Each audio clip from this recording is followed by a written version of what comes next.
For more than a decade, FTI has strived to become the leader in the aftermarket performance transmission and converter industry. We've joined forces with McLeod Driveline Components under the leadership of top fuel funny car pilot Paul Lee, and now have a larger distribution network, more resources, and more power. Come see us in the pits and ask how you can join the FTI family. It's not cheating, it is the competitive edge. This is WFO Radio. Hey everybody, WFO Radio back on the air. Joe Castello with you. Talking to the winners, they win their way on the show. That's part of the deal here at WFO Radio. Winning your way on. That's why we call them Winnerviews. And today we got Mike Salinas, third time this year. Brittany and Mike both won 3 races. He gets the job done out there at the New England Nationals. A Scrappers Racing double, 2 different races. But we're going to talk about Mike and Jasmine both winning and a little talk about the Scrappers Racing team as we get ready for Bristol, which will be next. Mike is in the ready room. I do want to tell you about the people who make it possible for me to go WFO, but I do want to make a couple of just news articles. Just found out, I peruse the websites and all, especially Competition Plus. Bobby Bennett been very helpful to me over the years. And so that's one of the first I go to. Tony Christian passes away, Competition Plus reporting, 74 years old. This guy was a character, like such a character. I got to work with Tony a little bit when I did the Larry Morgan Celebrity Roast a few years back. And just thinking about Tony and Pat and all that great stuff they did with the streetcars. Competition Plus is reporting it was a heart attack, 74 years old. This is something that has happened in the past. Just very sad. I remember, Tony had a couple of good years, won a couple of races in 1988, finished third in the points, and just sad. The drag racing community is, we have so many great characters. We can't give them all love and appreciation at the same time. It's just unfortunate. 74, too young to go. It's getting up there. I think that's right around the average, but just sad. So, thank you to Competition Plus for getting that story out there, and just very unfortunate. And I just want to mention, Ronnie Hobbs as well, the Midwest Pro Mod Series. This is something I heard about over the course of the weekend while I was out there at New England and the New England Nationals. And, as much as we are at NHRA races, drag racing is a much larger community. And the alphabet soup of letters that happens to come prior to the sanction is not important, right? We know those guys over there. And anytime you see and hear about something like that, a driver losing their life on the racetrack, just terrible to everyone who is affected. And so I wanted to mention that. Hadn't been mentioned yet this week on the show, and I just wanted to mention it.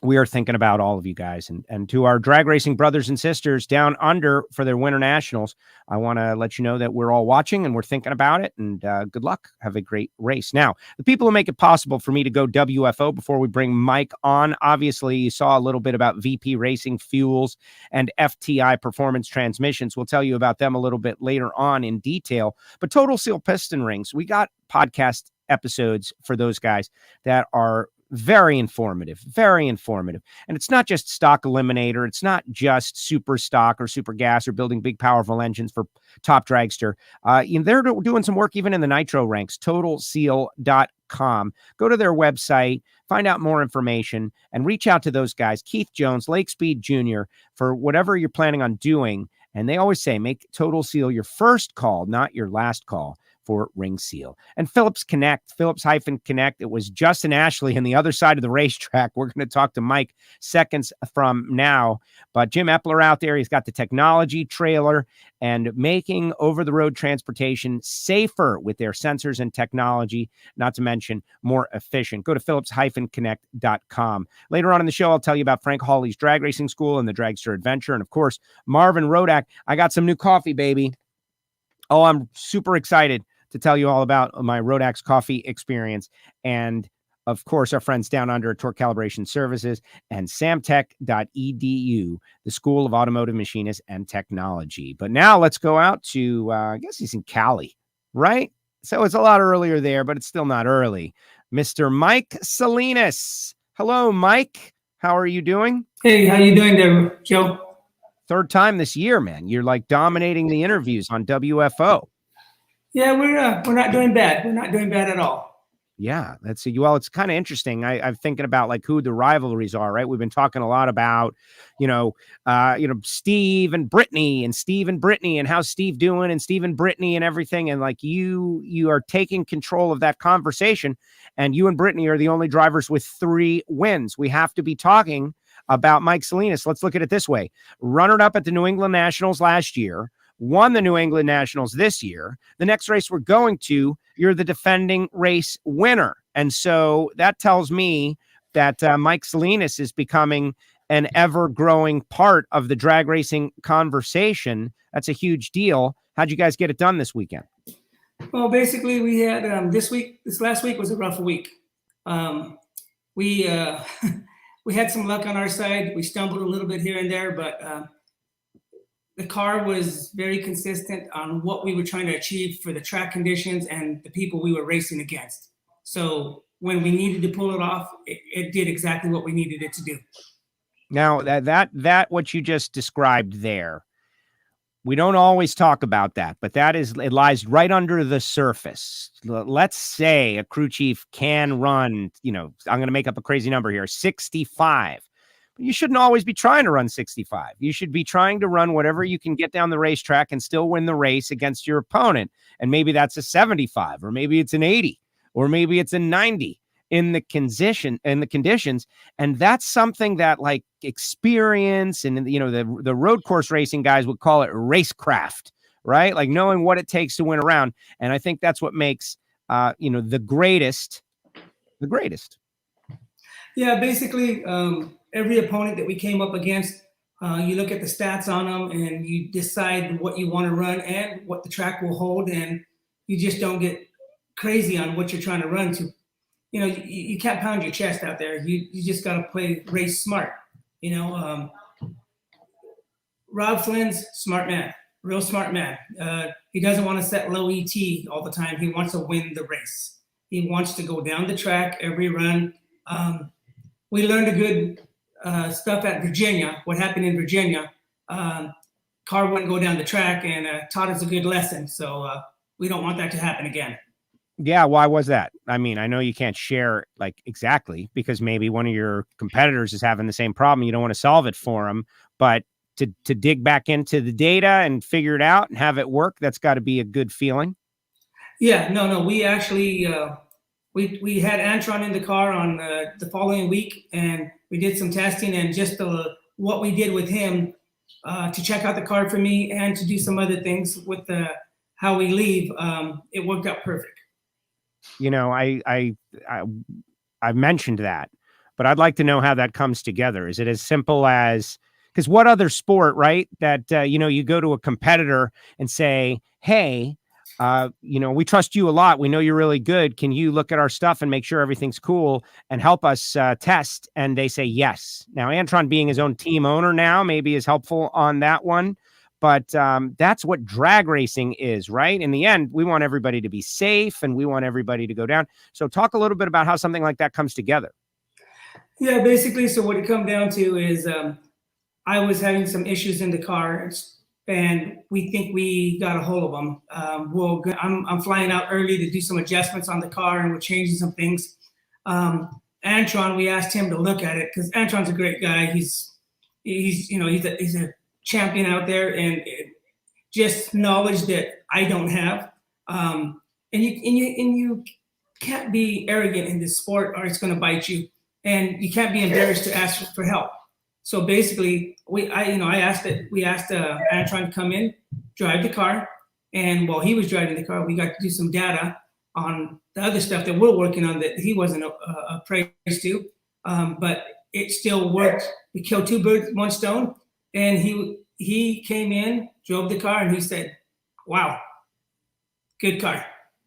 That's a good compliment from him, And so there's nothing that he could have learned from it except the car runs really well and it leaves good.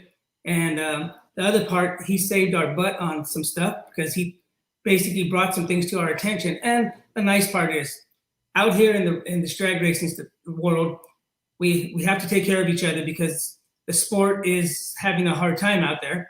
but I want to race Antron at his top level, and every time he goes to the track. So it's not fun racing guys that the car's not going to make it down the track. So we want performance. And we want to win that way. We'll take any win we can get, but we want to win that way. I agree. And I think, and on that note, right, like we're not talking about your race win just yet, but I always love how you talk about the bigger picture.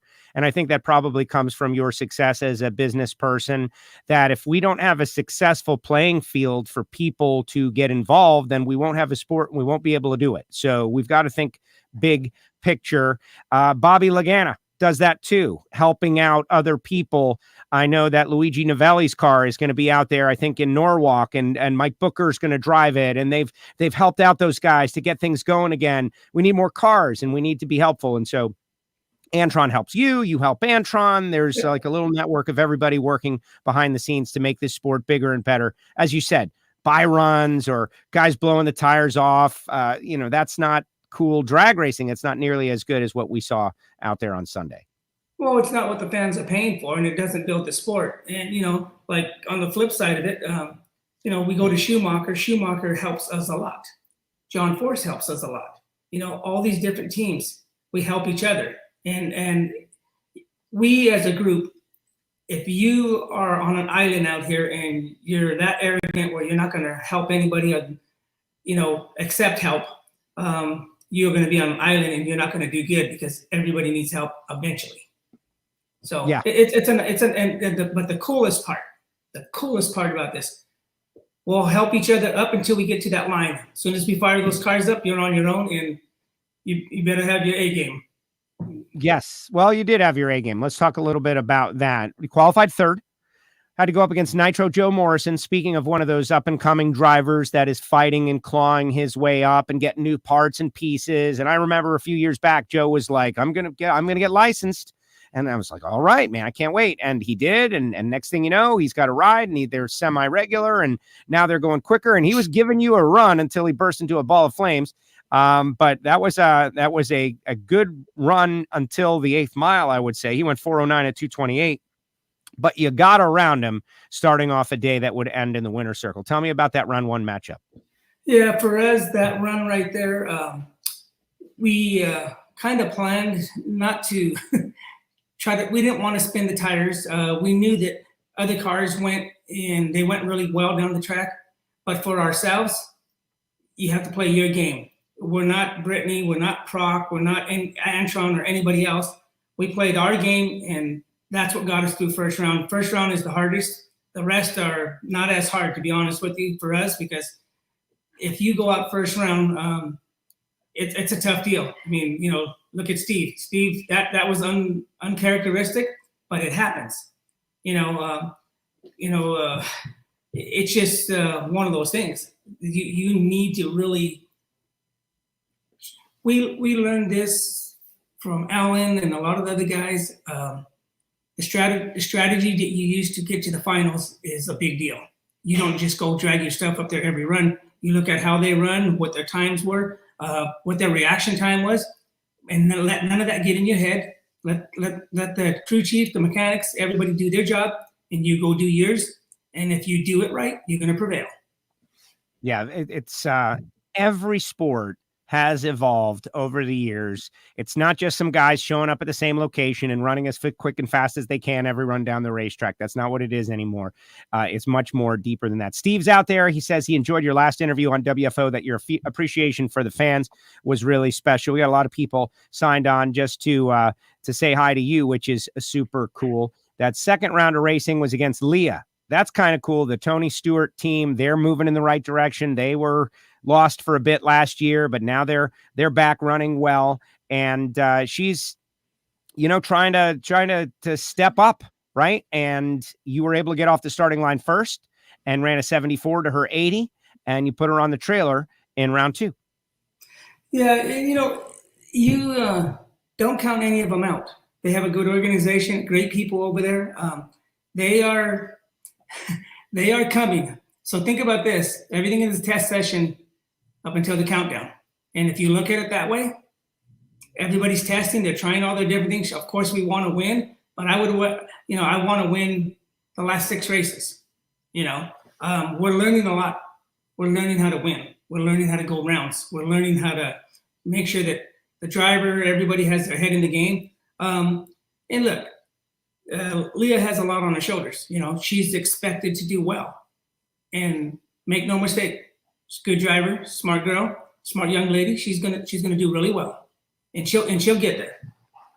Absolutely. Well, that's just, again, they're rebuilding a team over there. They're making a bunch of moves, but now they're back. In the semifinals, you're going up against Austin Prock and the Silver Stallions, right? Like Ron Tobler, Joe Barlam, Austin has nicknamed them, and they're making a little noise. They're having a little fun, but they did smoke the tires. You went 386 at 289. What happened on that run? You obviously weren't at full speed down there, and some people asking about the car moving around, like 800 feet and beyond. Tell us about that run. You went to the final round regardless, but maybe a little open for getting picked had they gone down the racetrack.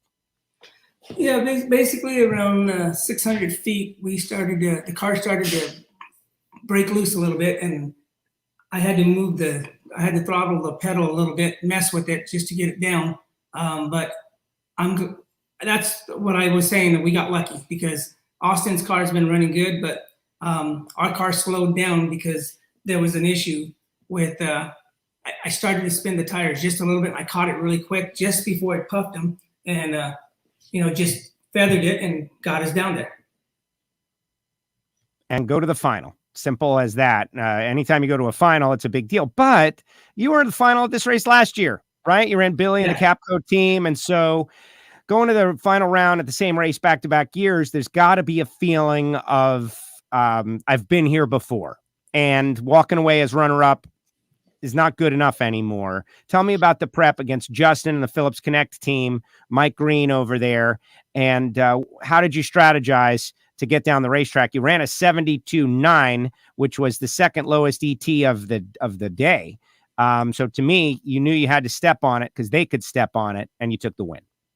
Yeah, basically with Justin, he leads good. He leads good, and the car runs really well. Those guys are the guys I would say to keep an eye on. They are the guys that them and Proc are going to be knocking on everybody's doors right there. We know what Brittany can do. We know what Steve can do. I'm floating around in there, but those 2 young guys, they lead good. The car runs good. You just got to leave on him no matter what it is. I left on him. He was a little late on the light compared to his normal. But that was an off weekend for all of us. I would say I wasn't exactly comfortable in that car this weekend, and it just didn't feel right. But we got it down there, got the win. We knew they were going to run good. They always run good. And the problem with other people is we don't care who's in the other lane. We just go up there and do what we best. We race the track, and we ran what we thought the track would hold, and it did exactly what we wanted it to. Yeah, you mentioned you left on him. That's a big deal. Justin had gotten a reputation and still has, of course, a reputation as, making money on the starting line, right? Able to go 30s, reaction times in the 30s. And, he's not the only one. Austin Prock, of course. There are several others that are known for their great reaction times. You mentioned Antron Brown.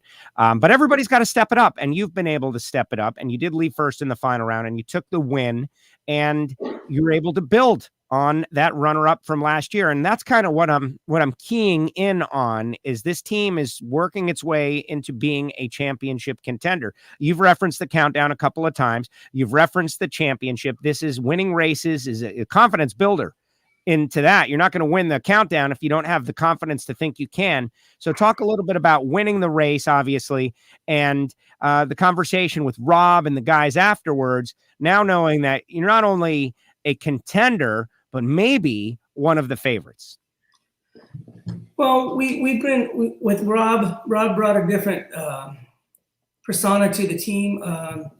Everybody's very relaxed. He's open to suggestions. Some of the crew and some of the guys have suggestions, and he takes them into account. Him and Aaron Lamont, they take it, and everybody's got input, and he deciphers it, makes the final call, and he knows what we have. He loves the team because the guys, they don't make mistakes. They do really well. The car is prepared, so that's 3/4 of the battle. If the driver and the tuner can finish what they're supposed to do, then we're going to be up there every run. Every run we go, we don't care who we run, we don't care how it works. We have our own game plan for what we're doing, and that's basically what it comes down to. I mean, so think about this, Joe. The driver messed up in the last 3 races. I crossed the lanes twice. All right, so take those points away and 1 oil down. So where would I be sitting right now? 1 point, 2 points ahead of Brittany? Yeah, I think it's 30 back. So what those penalties would put you a lot closer. Put it that way. Yeah, no, I would be 1 or 2 points away from Brittany. You know, and so me as a driver, Al Schwerini came over and he found that I was strapped in the car real good, and we were talking about the stuff, and he said, Mike, you're moving in the car. And so what he did is he grabbed me while I was in the car getting ready to go run and started moving me, and I'm like, Jesus Christ, I'm tight, Joe. I got a gorilla that tightens me down so tight. I thought I couldn't move, but Al moved me 2 inches to the left, 2 inches to the right, and he moved me forward and backwards. And so we're flying out. I have a new seat being poured. We're doing some adjustments on the steering and some other things. So for the last year and this year, I've been moving in the car and didn't realize it. And so basically, I'm most likely, if I'm moving, that's why the car is being so aggressive, because I'm moving 2 inches, and 2 inches in one of those cars, you're not supposed to move. No, not supposed to. I love that Segrini is involved. You know, first of all, I love Al. Al's a friend of the show. Al's as cool as they get. I'm sure you, from way back in the day when you were hanging out, you loved Al and the Super Brute cars too. Like, he was a rock star celebrity. And when you go up to New England, he's there, you know, hanging out, just talking stuff. And he came over and actually worked with you and identified a problem. I think that's a cool side story. Well, what a lot of guys, they discount the older guys. They discount the older guys that've been around because the technology is different, but the same basics are there. And you have to be willing to accept help from people. He came in and he told me, he goes, your car's moving. Let's look at why. And we sat in the car, we looked, and he said, this is what I think. I need you to do this, and I need you to do that. And, you know, look, that's what the mongoose used to do to me. Every Monday, the mongoose used to call me, and he would chew me out from left to right, and this is what's good. And, you know, and then at the end of it, I love you. You did a great job. Let's go get the next one. And he knew that was nice. Very rare, you know, you get stuff like this. Roland Leon, when we talk, he does the same. Those guys, they pick you apart, and they want you to be a better driver, want you to be a better team. And that's where this all came from, Joe. And you gotta not discount these older guys that've been around. They've been through it. Can you imagine walking up and asking Force? You know, not being, if Forrest wants to give you his opinion on something, I think you ought to listen. Yeah. and that's what a lot of these young people, they discount these guys, you know, and I think they're great. I mean, I feel privileged and honored that they are able to, they're talking to me and telling me things. And the light bulb went off in my head because I hadn't changed my insert in a long time. So we're going to try that. And we're doing some steering stuff and some other things that I think what I think I'm doing, I usually keep to myself, but what I think I'm doing is I have ADD real bad. So when I see the car going down, any little fill in it, I'm moving before the car even does it. So I'm causing my own problems out there. But we understand that. We know we're going to address it, and we'll work on it. And look, Joe, I have a lot going on in business and life, and it's hard to turn that stuff off sometimes, you know? You're thinking about dumpsters and garbage while you're going 330 miles an hour, you know? You know, I'm learning how to turn it off. I did it for a while, and it worked out real good.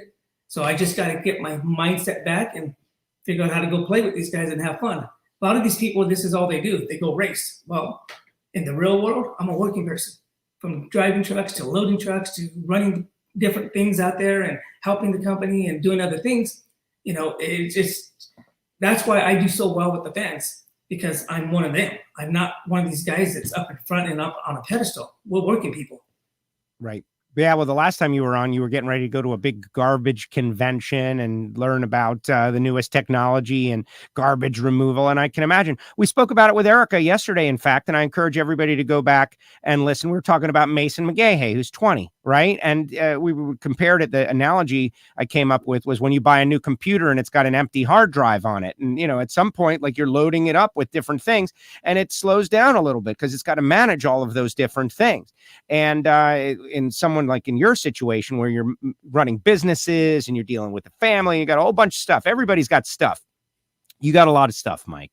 To take that and put it in a position where it doesn't enter your mind in a critical moment, that's got to be the challenge. Caps has already said he started thinking about invoices when he was in the car one time and he freaked out. He's like, I can't be thinking about invoices.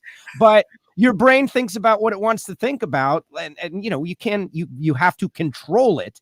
And it's interesting to hear you say that, but it's good that you're on the right track, but maybe not good for the competition because this team is still getting better. It's not peaked yet. Exactly right. I mean, if we're doing what we're doing right now, and we're basically on a learning also, just like Leah and Antron and some of the other teams, can you imagine if we actually get it where it's, pristine and perfect, that it's kind of scary because a lot of the stuff that we've been working on for years is falling in place, and it's the car's consistent. We're not hurting parts. It's going down the track, very conservative. One thing I will tell you, the runs that we're doing, they're very, very conservative, and we have a lot left in the tank. And when it's needed, we'll open that up. Yeah, and that's it. Here we go. We're going into the summer months now, right? Bristol is a track with character. Supposedly they've made some changes over the tunnels, and so we'll see what that means for you guys. But then Norwalk and the Western Swing, we got altitude at Denver. But this is where we're going to see. It'll be interesting to see how everybody does. But championships are won in the fall, and you've proven that you've got a pretty good cool weather tune-up. How are you going to attack these next few races, and what are you going to learn from the conditions that you'll be able to use during championship time? Well, the nice part is we have some heat coming on the tracks. And Lamont was talking to me about the track over here at New England. And he said the structure of the material is different, and it's like running on marbles. So if you can get the track down the track, and the prep is different, because when Josh Hart spun the tires, he pulled rubber off, and he rubber off 150 feet out. So that's why some of the other cars behind him had a hard time. Just you gotta know your audience, I would say, and know your track, know what you're doing, and just look at it. And Lamont's out there, he's like a little Lenny. He's running around out there with the machines and doing all these different things. But one thing that most people haven't put together, or have put together, I would say maybe, Alan and Brian taught these guys. They taught them different things. And these guys were like little students, and they watched what these guys did, and we're starting to mimic that stuff. Brian would go out and step on the track and turn his foot. Aaron goes out there and turns his foot, and he says he likes that better because his reading is better than what he thinks the machine is. And so it's very interesting to watch these young guys grow and evolve into some great tuners, and it's a clutch guy. Our tire guy. Our tire guy walks up and tells Rob, you need these tires on this run. and it's really funny. It's a total opposite. All the guys are talking. Our blower guy comes in. Chance will come in, will say, hey, I want to run this blower. And it's usually the other way around. Well, the guys are putting input, and then Rob will pick and choose. And, it's kind of funny because it's a really great team because these guys, they are together like you wouldn't believe. It's scary because they all are invested in the sport and each other, and they won't let each other make a mistake at all. And it's really, really kind of cool. They got each other's back. And that's what you got to have. Rob comes in. You got to have that. Yeah, Rob comes in and he's like, it's amazing. Well, and I remember having a conversation near the end of last year. I won't say when, but one of your guys and Rob were there, and we were just having a conversation. Things weren't official yet. You were there too. It was at the wrap party, and they were like, "There's an energy at your team. There has to be. There's an energy at Capco, right? Like those guys are their own thing, right? There's an energy over there. It seems like Grubnick and Brittany's team has got a all for one kind of deal, and you guys have got an all for one kind of deal. And you're not winning a championship without that." Like a team that hates each other. It's not like the 77 Yankees. That's not going to happen in NHRA drag racing where everybody hates each other and you still win. You got to be able to view it as a team. Well, the nice part is, so here's I'll share something special that I did when I pulled up. Of course I know I'm running Justin, but I pulled up and I said, you know what? You belong here. You belong here. And that's basically what I come down to. We belong here. We've earned the right to be there. And you're earning it every round, every qualifying round, showing up at these tracks, traveling, doing all these different things. And the car is running the way it should be. We have a little bit of luck on our side this time. But you belong here. And you've been here before. You know what you need to do. Go do your job and have fun. Simple as that. Do your job, have fun, appreciate it. And I remember seeing you come in and, the nice stuff and everything, the feeling of belonging here. Like some might not get that. Like, well, why doesn't Mike think that he belongs there? Well, look around. Right? There's John Force and there's Don Schumacher Racing and there's Connie Coletta. Like those guys have been in drag racing for 50 years, racing at the highest level. I can understand that. I think that all the time about myself. Like, man, like, how did I get here? Well, it's look, I still get when they pull me around and they line me up, I still get that awe feeling. And it's amazing. It's important. Like, when I ran Schumacher at the last race, okay, I never beat that guy. I mean, I wanted to beat him since day one. I left on him at Sonoma, my very first run in my very first race, first round, and I left on him.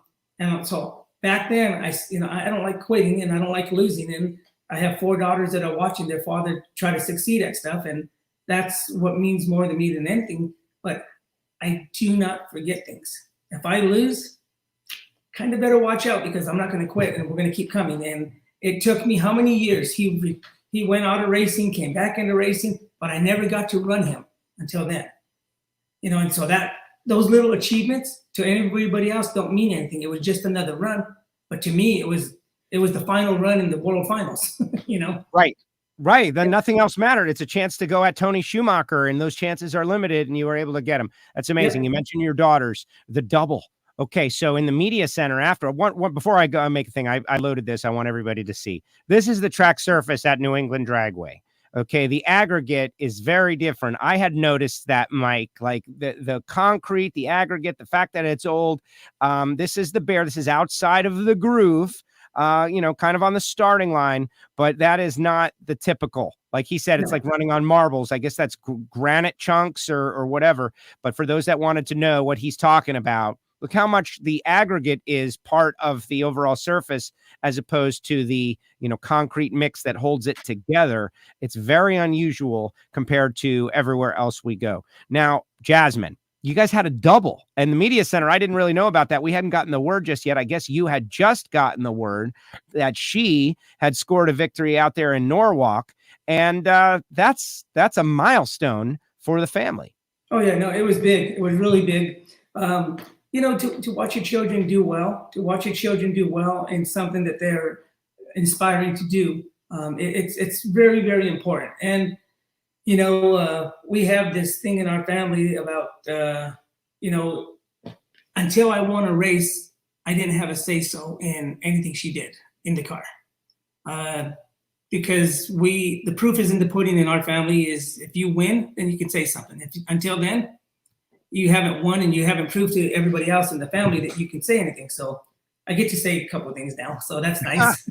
and she's becoming a great driver. And we look really forward to putting her in a fuel card in the near future here. We are going to start testing with her sometime this year to get her started, and we'll see how that goes and see how she likes it, and see, we need to get funding for that car also. And so we are working on all those different avenues at the present time here.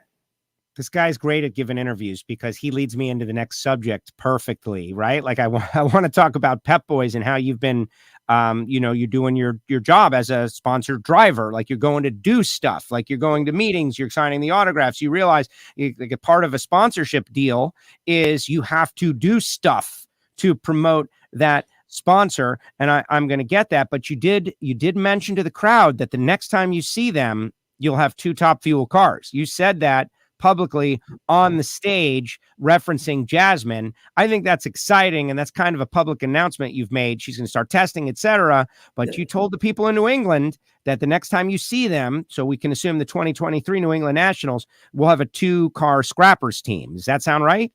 What we're working towards. A few things have to happen in between.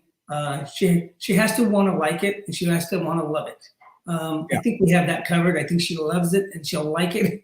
And the funding part of it, getting the parts and pieces for the cars, the trailers, there's a deficit out there right now with product and everything. So as long as we don't hit no road bumps, we're heading in that direction.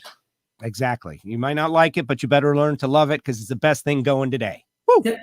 All right, Pep Boys. You, people were asking yesterday about the Pro Mod car. Like, where's the Pro Mod car? And what I thought he was going to run the Pro Mod car. And, Alan had mentioned that that he had spoken with you, and that now that Pep Boys is involved in this, you've got to do what you've got to do to live up to your responsibility for them. And I think that's great. I'm a big believer in focus also, right? I have the all direction drive also, maybe not quite as bad, but sometimes focus is actually a good thing. And keeping those Pep Boys people happy. They've dived into our sport. I don't think people appreciate how big their footprint is on the midway. They're giving away shirts, 30% off on an oil change. Like they are leaning into NHRA drag racing in a big way. Let's get them some results. And you're doing your part. You're going to meetings. You're going to, do, motivational speaking. And why don't you tell us what are some of the things that you're doing on behalf of Pep Boys? Well, so Pep Boys is a very big organization. I know that they have 900 new stores coming, from what I understand. They're building 900 new stores.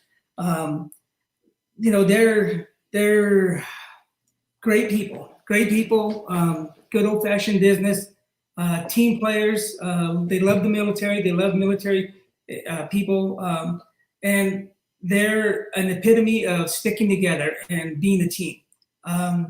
They are all pushing in the same motion to get something done, take care of people, do things different. Good example, this weekend, there's a NASCAR race in Sonoma. Well, Sunday, I will be there with Fox doing an interview for Pep Boys and being part of that. And I have never done that. So it's kind of exciting because it's like just another new business for me. That's how I look at it. And that's what drives me. It's another new business of doing things. We opened up a store in South Carolina for them.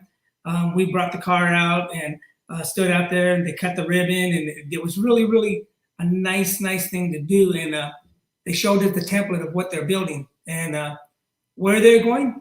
It's very, very impressive. I mean, these guys don't mess around. They got good leadership, good marketing, and they are all headed in the right direction. It's really cool. We're lucky to have them in the sport. I agree. I walk by their display all the time and I look at that thing. It's like, hey man, 30% off an oil change is not a bad deal. And if you think about in drag racing, DIY, right? People like to do things themselves until a point, until you get to a certain age or something. And then maybe you can't do it or you don't want to do it or you feel achy about it for the next 2 or 3 days. So who are you going to use? Someone you trust. Who do I trust? The people that I learn about at the drag races. It makes perfect sense for me. I am super excited. Congratulations to Jasmine as well. All right, I got one more kind of techie question I want to ask you before I let you go. I know here's the deal. Mike's got an NHRA press conference a little bit later today around 2:00, and he is not going to be uncomfortable because he's going to be in a situation that he's normally in, as in it's Mike and 3 ladies. It's Alexis, it's Erica, it's Angel. You guys all won at Bristol the last time. Like, that's your typical life, Mike, surrounded by women.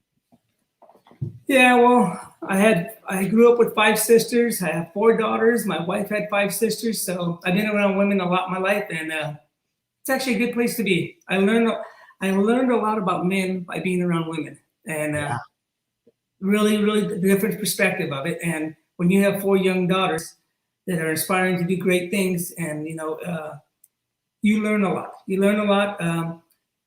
All those women that you mentioned, they're pretty awesome. I mean, Alexis, Jesus, Angel, Erica, the boys better watch out. These girls are coming for you. They don't mess around.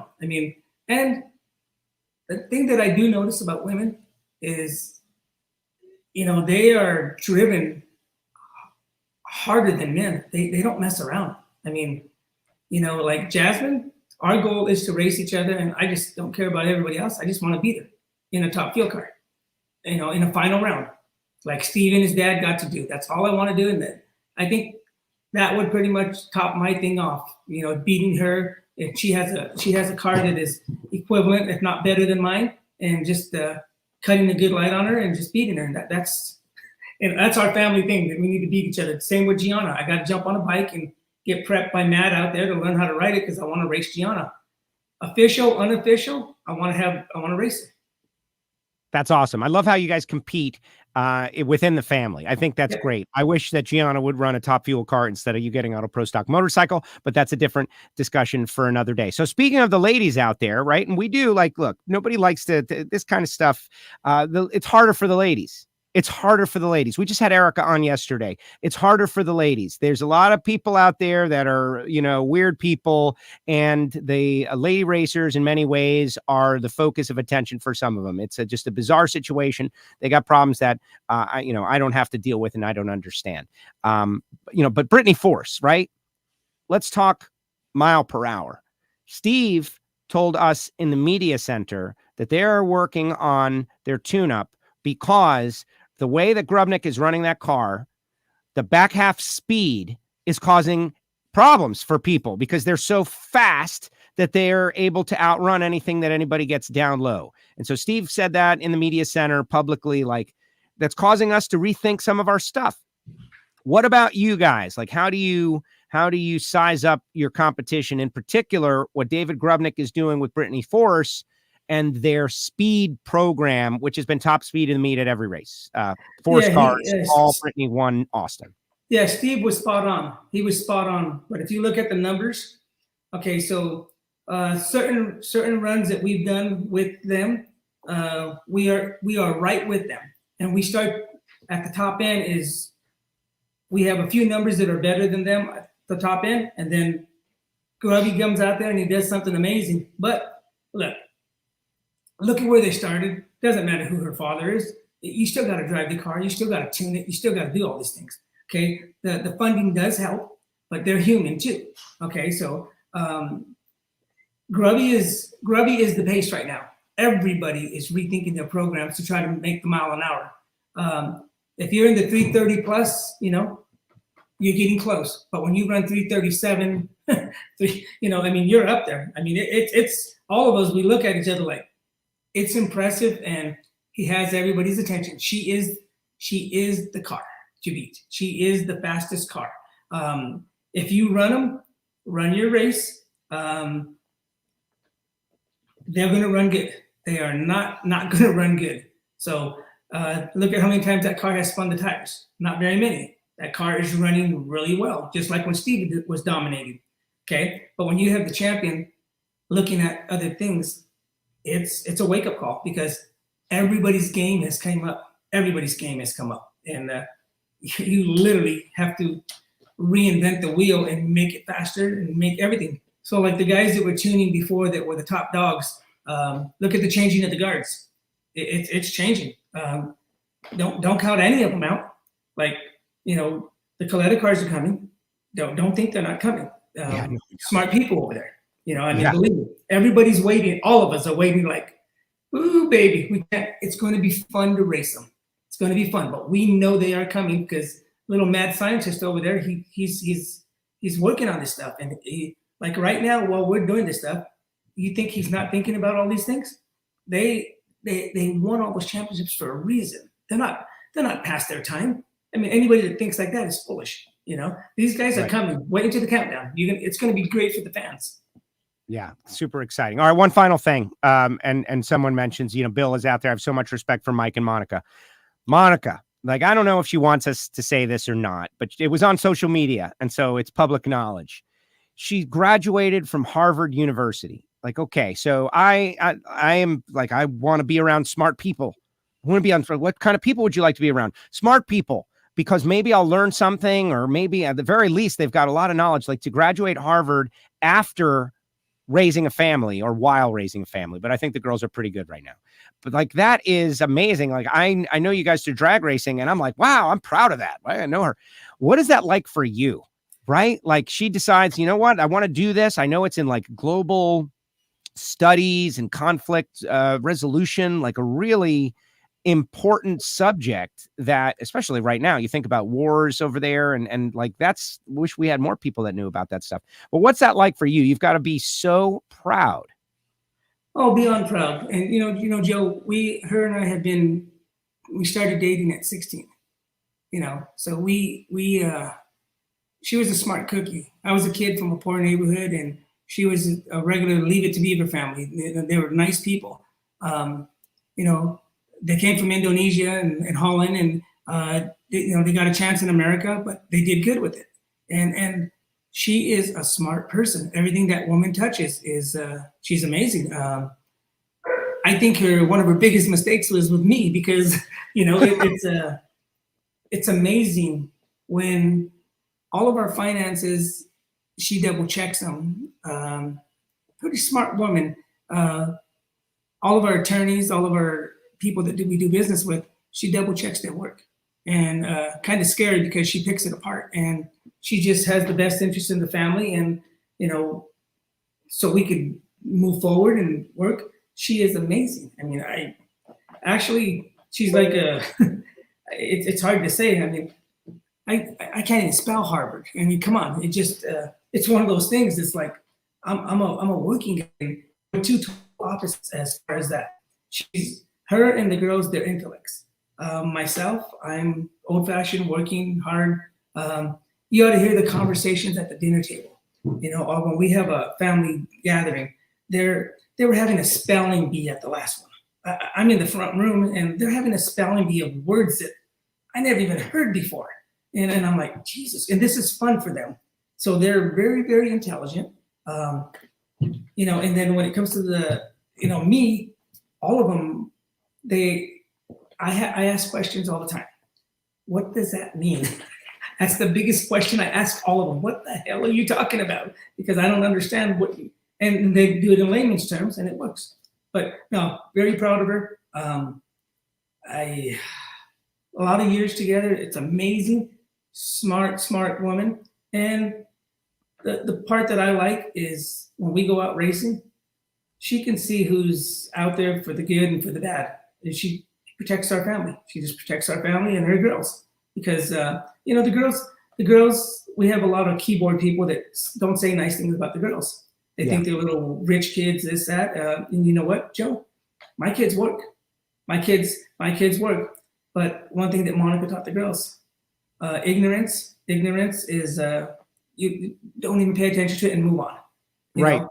You don't exactly. When Gianna crashed on her bike, I mean, this is a kid that was trying to learn how to ride her bike. And you know what? She's going to be just fine. Same when Jasmine had an accident over there. Okay, Jasmine was trying to learn how to pedal, and she had an accident. Well, thank God she made it through it, and she just won her last race. And these kids are coming.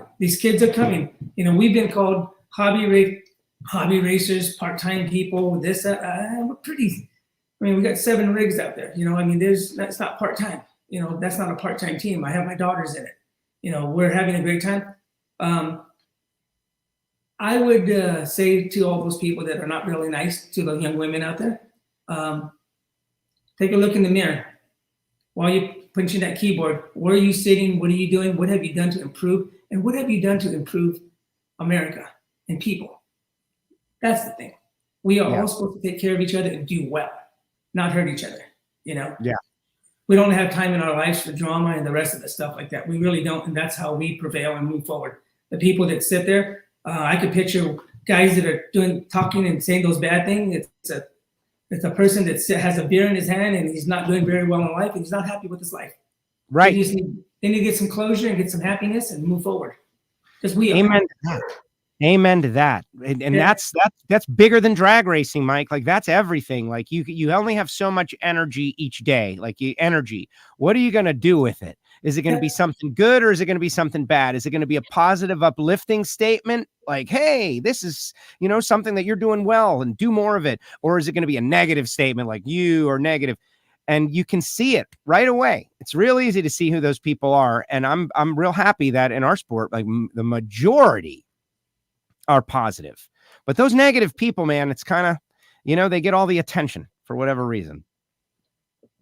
Yeah. Well, I mean, we choose. So when you wake up in the morning, you got 4 hours of awesomeness. Your first 4 hours in the morning. After that, your brain gets clouded with everything that your eyes are visualizing. And so we try to stay on a positive all the time, Joe.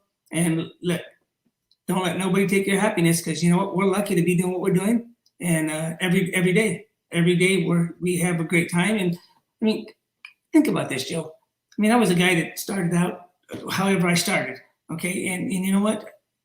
I got to work with Alan Johnson. I got to work with great people. I got to work with Brian Houston. I mean, look where I'm at. I mean, in my wildest dreams, never thought this stuff would happen. But I'm able to work with these great people. Rob Flynn. I mean, come on. Look at the crew. Look at the people. I mean, I'm learning how to not be embarrassed on TV, because, I mean, I never in my wildest dreams, I was on the other side of the fence watching everybody over there. I'm like, so when they talk about like, we're doing so great right now and we're doing good, and I'm like, wow, you got to check yourself all the time. And I always do, because it took me a long time to just get where we're at, and we're just barely beginning. So just be humble and be smart and be happy. Don't let nobody ruin your time. I think it has a lot to do. You've been very improved on TV, and I think it has a lot to do with all your WFO radio appearances that you're winning your way on the show like every other week now, certainly 3 times in 2022, and it won't be the last, I have no doubt. Mike, thank you for spending a little time with us. I know you got to get geared up for the big 2:00 press conference. You're going to have a good time, no doubt, as we get ready for Bristol and Father's Day weekend. Thank you so much for joining us on the show. Congratulations to you and the team. And I look forward to more. Thank you, Joe. Appreciate you having me. And I think Jasmine and I will continue to keep chipping away and sneak up on everybody. I think so too. Because if you notice, they really don't talk about us, and they don't talk about us until we win. And you know what? You got to keep winning, and you got to keep running. And we want to be on the good side of the words. Everybody. Like they'll talk about the 2 top people, and then they'll skip me and they'll go to a few other people, and it's okay. We've been here our whole lives, and you know what? If we're holding the championship trophy at the end, they made a mistake. Well, and that's why, runner up last year, New England, win this year at New England, going to a race where you're the defending race winner. When that happens, they have to talk about you. There's no choice in the matter. And you're making that case for yourself. And so it's been fun to watch. It's been fun to watch, exciting to see. And like you said, it's only going to get better this year. I hope everybody picks their favorite and roots for their favorite. And the countdown is going to be amazing this year. Mike, thank you so much. It's going to be a dogfight all the way. I mean, I would rather just have a big brawl and see who comes out winning, because it's going to be there's so many different angles that it's going to be awesome for the fans. Really is. Probably our best year of racing that I've been in. Well, at start of the year, I said that this had the potential to be the best year ever of NHRA drag racing, and some people laughed at me. And yes, I was going to say something. I was trying to say something big that maybe people would disagree with. But so far, it's shaping up. We've had dramatic races. We've had upsets. We've had people who like Team Capco isn't just dominating. They've got to rally back. It's going to get better. And the way the season started with a bunch of breaks, right? We had 2 races and a big break, and then a race and a big break. Now we're rolling. Now Yeah. we're rolling. We're going to go Bristol, Norwalk, Western Swing. It won't be long till it's the U.S. Nationals and the countdown. And so it's definitely worth watching. And that's really the goal. It's entertaining. Oh, yeah. So Bring a friend. bring a friend. Bring two friends. All right, Mike, thank you very much. Have fun in the press conference. Thanks, Joe. Appreciate it. Thanks for having Here me. we go. Thank you, Mike Salinas, with us here on WFO Radio. And that is a WFO Winnerview. That is the foundation on which WFO Radio was created, that the winners win their way on the show. It's part of winning.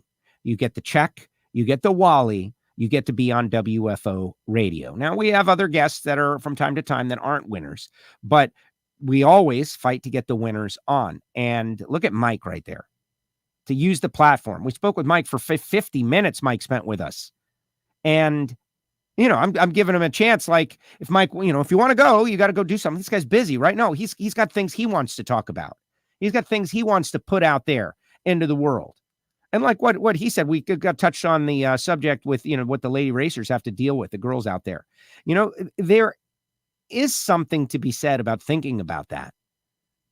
Like the type of people that just under the surface are spending their energy to do harm or be negative. Like, it is something we should try to stop or prevent or discourage at very least, right? We want people who are involved in the sport to ascend to the maximum potential that they have.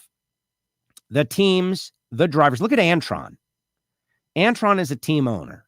Antron could have probably thought to himself, man, you know, if I help Mike, then that team's going to get really good. And then might be a race that I don't win because they're going to be better than me. Antron Brown doesn't think like that. That's not what a guy like Antron Brown thinks like. He thinks like, no, okay, how can I be helpful to our sport? And that's why I love being here. And I've had, you know, not to make it about me, but I've had the opportunity to be involved in other motorsports, and I have. And a lot of things. I'm not, you know, doing this because it's the only thing that I'm able to do. Let me put it that way. There's a lot of other stuff out there. I'm here because I love drag racing and that aspect of it. That, you know, I've been at the race and the car was not running well, or I've got a problem, and, you know, like, maybe we'll just bring it home and we'll figure it out there. And the other racers come over and they're like, no, we're going to figure it out now. What do you need? What do we do? Let's do it. Let's do it. They're under no obligation to do that for me. But that's the mentality of the drag racer. We're going to help you out. We're going to, you know, fix it up. We're going to get it right so that you can be at your best. And then in a way, it's expected, and you see it so much, like you're seeing it with Mike and you see it with Bobby and Dom. It's almost expected that you pay it forward also. Look at what those guys are doing. And I don't know if we haven't talked about it a whole lot. I mentioned it, that Luigi Novelli, who had, you know, that health issue the last time we were at Norwalk. And Luigi is an older gentleman. He's got a top fuel car though, man. And he loves it. And so what's the kind of like the Greek, like what happens when you get to the situation where you're, you know, now you're older and being out there, being competitive is not really possible. What happens? What do you do? Do you just stop loving drag racing? What do you do? No, man, you pay it forward. You send the next generation out there, like what's happening with the Greek and Krista and Bobby and Dom and those guys and many others, right? Like going over that car and making it as good as it can be, sharing all that information with Trip Tatum, making it, he's a guy who's, you know, got a legacy in the sport. Trip going to be back in Norwalk, and giving him the opportunity to put together a program that can actually win. Mike Booker, who is a good guy. He's out there running A Fuel. He's been a regional champion with the Samsel brothers. He's out there, you know, I don't have the money to make my own top fuel ride. It's not going to happen, but I'm here and I'm capable and I'm good on media and I listen, and he's going to drive Luigi's car in Norwalk is the point. Like, that's great news. And we got to keep going though. Got to keep building. Get to the point where we've got 20 top fuel cars at every race, and maybe 3 or 4 of them are regional, where, you know, people can root for their hometown drivers. The New England go out there. They were in the mix on that race. All right, let's see what everybody's got to say. Oh, look, it's Joe Aerosmith. What's up, Joe? Best part of racing is helping each other out and watching them succeed. Absolutely. Joe Aerosmith put a WFO sticker on his car for us over a year ago, and it was great. Awesome news about Jasmine. Yeah, Mike likes to break news when he comes on WFO. I mean, that was kind of out there, but not everybody watches that final minute on NHRA.tv to see that. Yeah, we want to see her out there. Keith, wish there was a second generation Garlitz or Prudhomme kid. You know, the Garlitz thing, there is. There is. That story is starting to gain a little traction. There is for the Star Wars fans, there is another. There is another. Anybody watching Obi-Wan? Oh my gosh. Let's see. Stay positive, Mike. You are a winner. Christine is commenting a lot over the past couple of days. Welcome, Christine. Thank you so much. Mike, you're always the best you can be. Love watching you race. Hardworking, doing what he loves. Absolutely. Terry, always great wisdom in Mike's interviews. Yeah, Mike is the kind of guy that, first of all, I listen to everybody when they talk. I do unassuming. I learned a long time ago that to not judge a book by its cover, not that Mike's cover says anything about him, but I listen like, is this person for real? Is this person not for real? What do they know? What do they know that I don't know? What do they know that I don't know that they're willing to tell me right now that I can absorb and learn? That's like every conversation. What is it about? It's a certain subject that I don't know anything about. Go to that and try to remember it all. That's the problem. Great show, as always, inspiring to listen to Mike. He is an inspirational character. Just in time to tune in, says Keith. Yeah, you missed it, Keith. Is that press conference going to be streamed? No, eventually. I think it is a behind-the-scenes NHRA thing, and everybody kind of takes their information and then creates their own content based on what was said. Mike, you're a stand-up guy. Real. Real, recognized, real. I am a strong woman. There are people who don't like that, and I don't need someone to take care of me. Being a strong person is a positive. Negative is not needed in my life. The only person who can be negative is me. Isn't that the truth, Christine? You know, again, right under the surface, like Erica talked about it a little bit yesterday, and she's had to deal with a lot of really, really terrible stuff, right? And how you handle it. But then again, I think of Shirley, and Shirley had to deal with way more terrible stuff. And who says that's okay? And who lets it be okay? And, at some point, like somebody, like I'll give you an example. Like positivity doesn't really push back against negativity, because then you get sucked into the fight of negativity. And that's exactly what negativity wants. Negativity is desperate for attention. Negativity out there, the guy that Mike referenced, what's he got? If you got good stuff going on in your life and you're feeling generally happy and generally positive and positive about your life and positive about what you're doing, if that's you, it's really unlikely and also kind of out of the rhythm to get on social media and post something negative. Like real recognize real, negative creates negative. And that's what happens. Like, so when you see something negative, consider the source. I'm trying to link as many cliches as is possible together to drive home this point. And I think I'm doing pretty good. Consider the source. When you see something negative, who is this? Why are they writing that? Why would they write that? What are they going to get out of it? A reaction? And the story Erica was telling is that there were people out there that were, they thought that they were chatting with Erica. They're having a conversation with Erica, but it wasn't Erica. It was somebody pretending. Catfishing. Jasmine, top fuel. I think that's going to be great. Dragster Jeff, who's out there on his big bracket racing world tour. I'm getting there. Putting new drivers in my dragster when I get home. Oh man, that's sorry, Dragster Jeff. That means it's not going so well. So on that note, my dad, not that everything's about me, but this is my personal life experience. My dad loved to drive, but when I became old enough to drive, he gave me the opportunity to drive our one family car. We were not the kind of family that had 2 cars or 3 cars. We had one car, and he made the decision to let me drive. And I have no doubt that had he continued driving, we would have won some races and all. But he looked at the landscape of the deal and figured it would probably be better to let the kid drive, to his detriment. And he found fun in other things, being a team owner, being a proud dad, all of that. That's got to happen in drag racing. Like, think about Richard Childress. Think about Rick Hendrick. There's a lot of lessons to be learned from NASCAR. NASCAR is a little bit ahead of us in our evolution. Drag racing, that is. And there's a lot of things that they have done and do. Think about Roger Penske. That drag racing should do. And I remember saying this to Reinhart, one of the first shows on. It's like, hey, why don't some of these old guys find someone that they like that can do the job and then put them in the car and go out and win some races? And he's like, well, if you pay for the fun, you want to have the fun. And that's also true. And so, decisions have to be made. Can you have fun doing things other than driving? Can you have fun being a winning race team owner? I think Mr. Hendrick has had a lot of fun since he stepped out of the seat.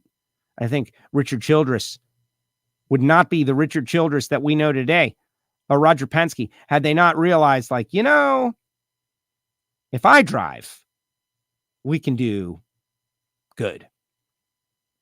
But if I hire a great driver and be the owner, we can do great. And I think those are decisions that have to be made at all times. Look at Keith. Positive actions bring positive results. Positive. Exactly. Very, very challenging to always stay positive. And it doesn't always happen. You got to confront negativity as well. I mean, even internally, things go wrong. Things go badly. I'll bring up an example. I was in New England. Remember last year, I was up on the stage in front of 12 to 15,000 people in Boston. And I called their hockey team the Boston Brewers, man. Doesn't get much worse than that. Public humiliation. Epic fail, man. It was horrible. But, you take it and you make the best out of it, which I did. And this year, I had a couple people come up and they noticed the reference because I got it right. It only took me a year to get it right. Hey, guys, let me tell you about the people who make it possible for me to go WFO, okay? We've got a lot of people out there, including our Patreons. I see them commenting every day. We're on a weird time today.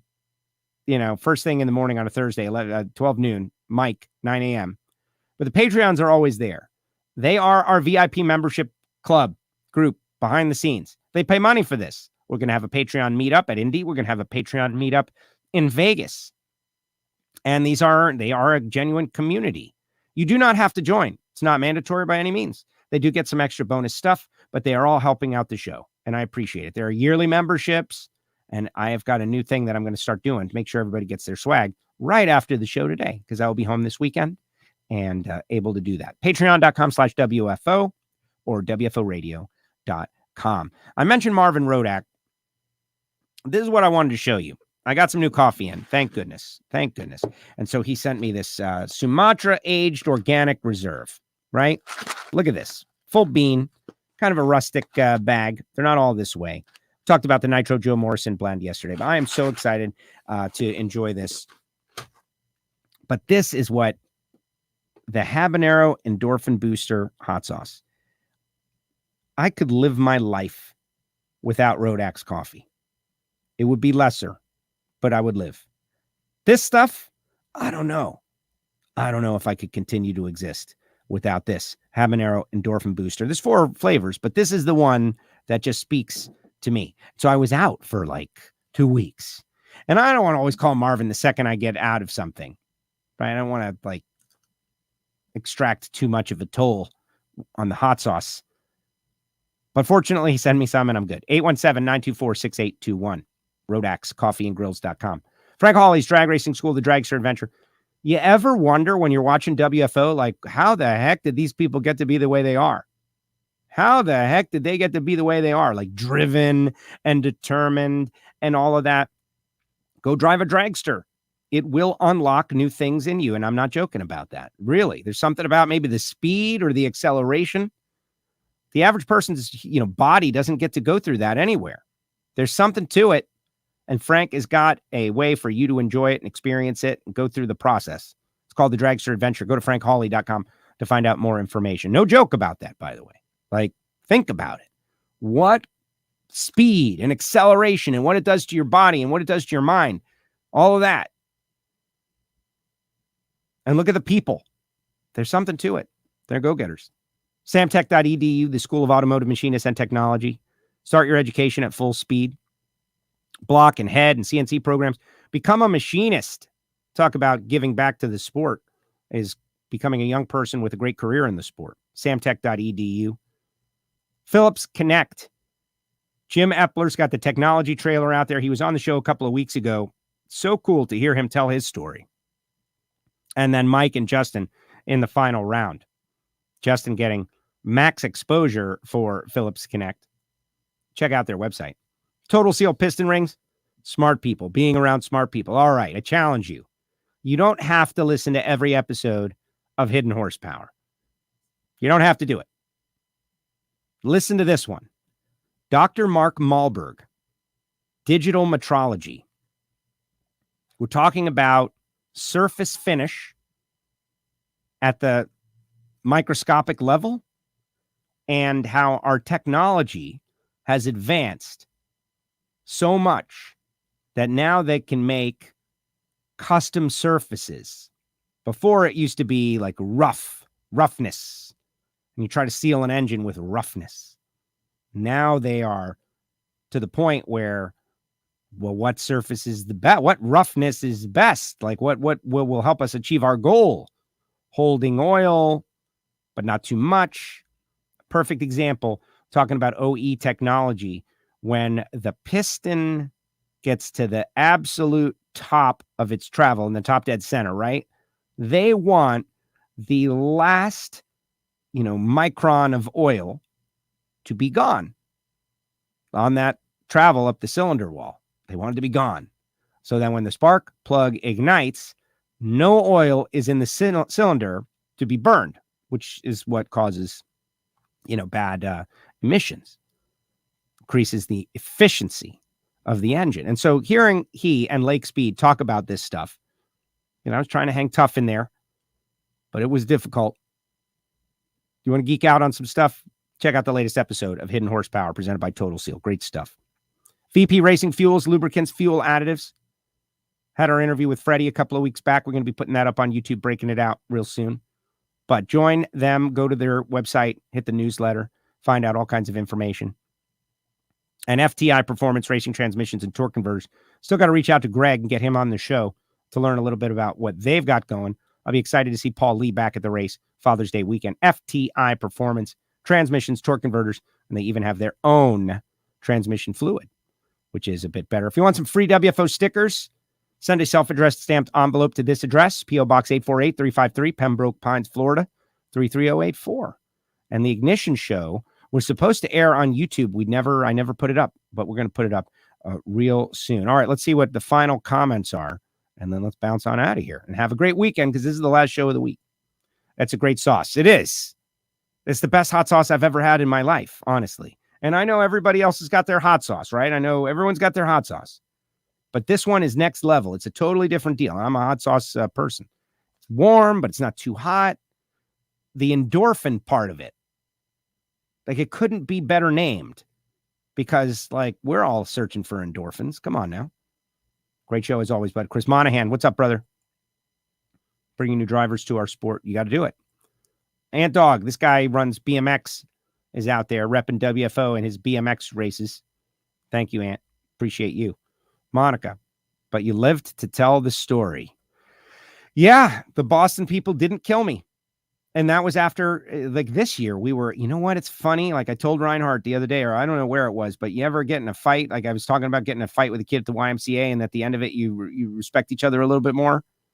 Some relationships just start off rocky. They just start off rocky. Well, me and the people at New England Dragway, we had a rocky moment there. They found out I was a Yankee fan. I called their hockey team the Brewers. It was a little sketch, as the kids would say. It's a little sus, but I'm having so much fun throwing that out there. But this time, oh my gosh, it couldn't have been better. So many positive people, and man, I loved them. It was great. That's why I want to make sure I got it right. It was a mistake. I know the answer. Sometimes your mouth says something that your brain didn't tell it to say. It just happens. And there you go. All right, guys. Thank you very much. Have a great weekend here on WFO. The archives are loaded. And I know you're not all caught up. Did you see Erica yesterday? Erica was great. Courtney Ender's big news. Flow Racing is going to be heading up their drag racing content department, which is great. Congratulations, Courtney, if you're out there. Excellent work. Well-deserved. Talented person. Passion for drag racing. And that, if there's anything that I would say, drag racing is super small, guys. Super small. All worldwide drag racing. For instance, Willowbank, the Winter Nationals. Supposedly the second largest drag race in the world outside of the United States. Biggest drag race in the world outside of the United States. Let me get that right. Willowbank, Winter Nationals, Australia. Try to check out some of that. Our community of drag racing is very, very small. We should not be doing anything to make it smaller. We should not be doing anything to exclude people, to alienate people, to make it think that it's only, one type of person.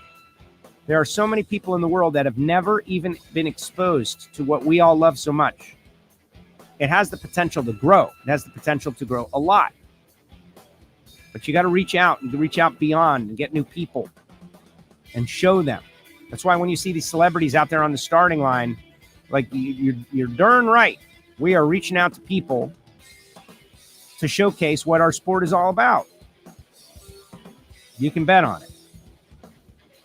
Keith says, okay. Sorry, Patreons. I'm not going to mail out your stuff. I'm going to get these posters framed. Good job, Keith. Maybe I'll order the frames. Way to go, Mike. Now, Mike is good. I love Mike Salinas. Check out the WFO store. Get some t-shirt, get some gear so you can rep the show. Next week, we already got Hagen going to be on board. On Wednesday, we got Reinhart on Tuesday. Try to connect with Bill Skillman before the next Factory Showdown race. It's all good. WFO, everybody.